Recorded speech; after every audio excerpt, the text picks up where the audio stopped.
get it. In this video, we are melting down aluminum cans to sand cast a University of Georgia Super G. We will melt the aluminum using a graphene crucible and a homemade foundry. The foundry is basically a bowl that's made of hardened sand, plaster of Paris, and water that's inside of this aluminum tub here. And the hair dryer and black pipe act as bellows to increase the oxygen that reaches the embers that are inside of the recess here, the recess of the bowl. That worked real well. That was a deeper. Jeez. She's in there, bro. She's in there, bro. Oh, God.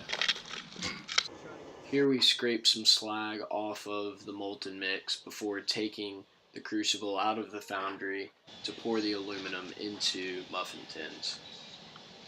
We are doing this in an attempt to isolate the aluminum from the slag before we use the molten aluminum to sand cast the Super G.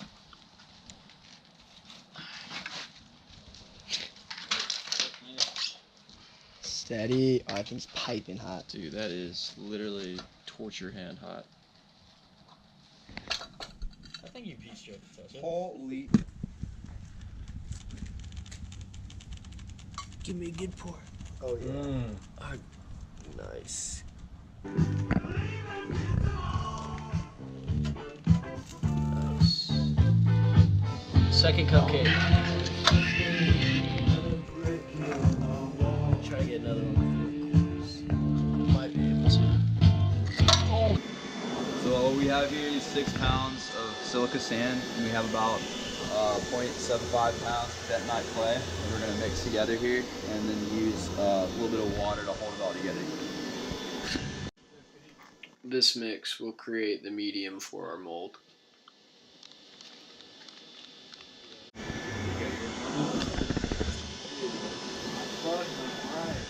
I saw it when that happened. We then fill frames with a silica sand to create the two halves of the mold. Yeah, just for the button. Make sure you have a good base layer.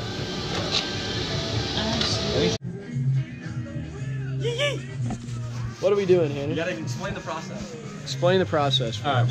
we're dumping sand. All right, baby powder on here for ease of separation, and then putting the article in there, dumping more sand on top of it, patting it down, and then taking out the mold, filling her up.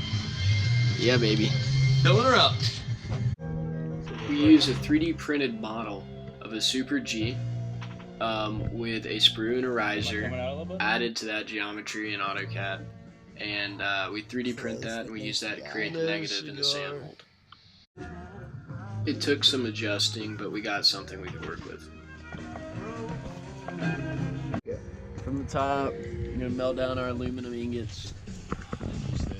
Nuggets. Nuggets? Nuggets. Yeah.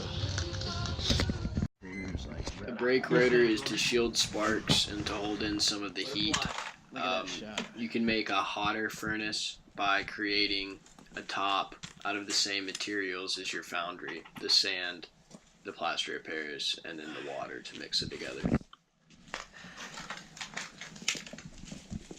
Here, notice the molten metal enter the sprue and exit the riser as the mold completely fills. Hopefully. Are we? It came right out that second hole, so it might be full. We're gonna have to use that sand again. Oh yeah, it's hot. Oh, kinda. Alright, so it worked pretty well. It kinda did. Better than we thought. Yeah, better than we thought. Attempt number 1. Boom. To get a higher quality recess, we 3D printed a stamp to fit the inside of the G to help hold down the sand as we remove the 3D print from the bottom half of the sand. Alright, that's what we're using.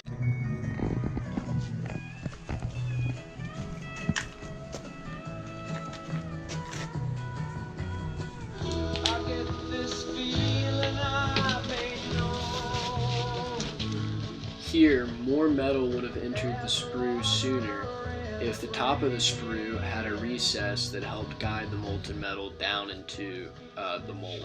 It didn't come up the other hole. Worrisome. That is. Can we see it? Oh, I can see it though. Oh yeah. So it may not be bad. That's. I don't want it to burn. You can see it, right? Do that runner coming up. Did it say SD full? Oh no, it's good. We good. We good.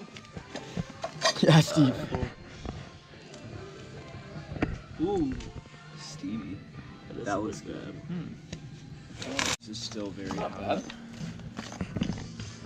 Still hot? Yeah, it's definitely still hot.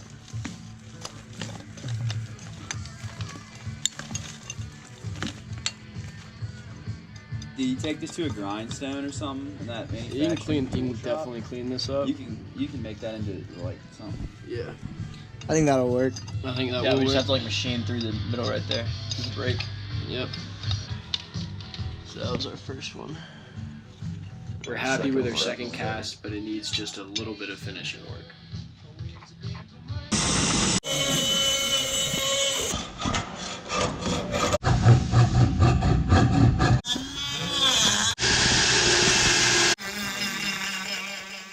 Final product after too much Dremel.